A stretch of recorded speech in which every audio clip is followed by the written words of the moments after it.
Matapos ang nangyaring 7.8 magnitude na lindol na yumanig sa Sarangani Province, umangat ang seabed ng ilang bahagi ng baybayin sa bayan ng Glan ng naturang probinsya.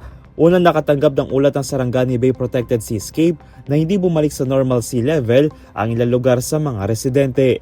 Dahil dito nagsagawa ng ground validation at coastal survey ang PENRO o ang Provincial Environment and Natural Resources na Sarangani at DNR SOC Sergeant sa naturang pag-angat ng seabed.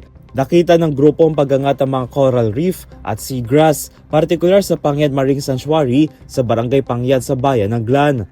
Ayon sa aerial survey ng DOST PHIVOLCS at ng DNR Mines and Geoscience Bureau o MGB noong June 11, kinumpirma nito na umangat ng 2 metro ang seabed habang humaba ang shoreline sa 200 metro. Kasama sa mga lumutang ang ilang isda, eel, clams at shells na nagsimulang masawi, gayo din ang ilang mga coral reef na siyang kinabahala ng mga residente dahil sa mabaho nitong amoy.